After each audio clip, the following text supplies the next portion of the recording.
Bismillahir Rahmanir Rahim wa sallallahu ala nabiyil karim. Dan uwa, kamar yadda ka neme ni akan wata kissa da ka turo mani in ƙara yi maka ƙarin bayani. Na ɗan yi jinkirin yi maka bayani akan ƙarin kissar da ka gani har ka turo mani. To ga ƙarin bayaninta domin sai da na tsaya ne bincike a kai. Wato yadda abin ya faru, akwai wani mutum da ake ce Rukana. Mutum ne mai matuƙar ƙarfi, babu wanda yake iya kayar da shi a kokowa, babu shi a lokacin nan a Makka. Wata rana sai manzon Allah sallallahu alaihi wa sallam ya haɗu da shi a wani wuri a Makka. Manzon Allah sallallahu alaihi wa sallam ya kira sa zuwa musulunci, ma'ana ya kira shi wannan Rukana zuwa musulunci. Sai annabi sallallahu alaihi wasallam ya ce ma Rukana, idan na kayar da kai a kokowa, za ka san cewar abin da nake faɗa gaskiya ne na musulunci, za ka yarda? Kaga kenan manzo Allah ya yi in suka yi kokowa ya kayar da shi, zai yadda da maganar kiran da manzo Allah yake zuwa musulunci gaskiya ne. Sai Rukana ya amince. To wannan kaji shine dalili kenan na farko. A wata ruwaya kuma Rukana ya ce, mi kokowa, ma'ana ya ce wa manzo Allah mi kokowa, idan ka kayar da ni zan baka akuya daga cikin garken nan.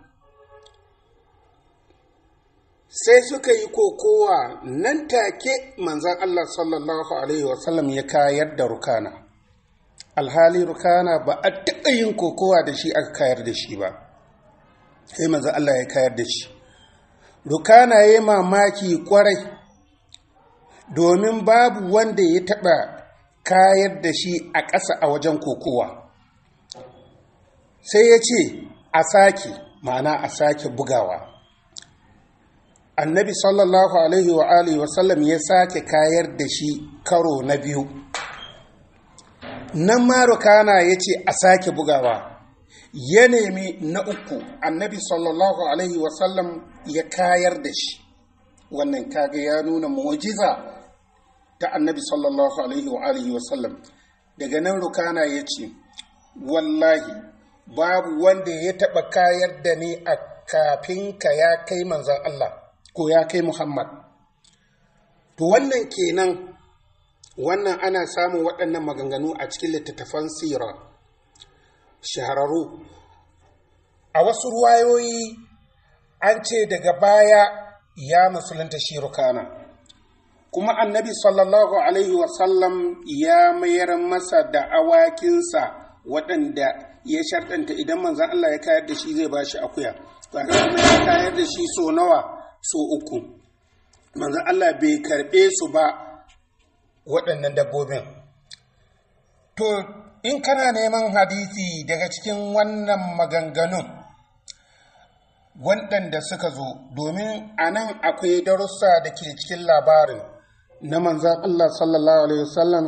Yana da ƙarfi da jarumta, ya kasance yana amfani da hikima wajen kira zuwa musulunci, domin ya kira sa zuwa musulunci da abin da shi Rukana yake takama da shi na ƙarfi a wajen kokowa. Kuma manzon Allah bai nemi dukiyar mutane ba, don ba dukiyarsa yake so ba.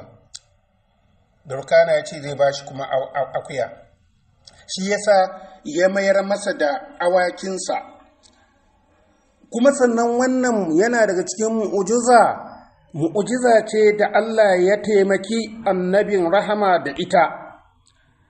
Akwai kuma ruwayoyi daban-daban kan yadda labarin ya zo, amma asalin kokowar annabi sallallahu alaihi wasallam da Rukana mashahuriya ce a cikin littattafan sira da hadisai.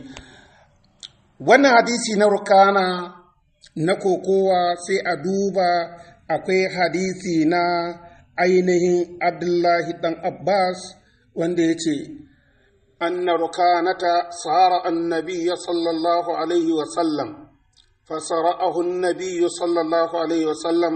Aje a duba wannan hadisi, yana nan a sunan Abi Dawuda da Jami'ut Tirmidhi da kuma sannan hadisin yana akwai musnad nashi na Ahmad, wanda duka in ka duba a cikin waɗannan za ka sami wannan. Imam Tirmidhi ma ya kawo shi a babin fi musara'a, an kawo shi a nan babin fi musara'a kenan. Nan ma an kawo hadisin. Wannan shine a takaice ƙarin bayanin da zan maka na abin da ka turo mani, ƙarin bayaninsa na kokowar manzon Allah sallallahu alaihi wa alihi wa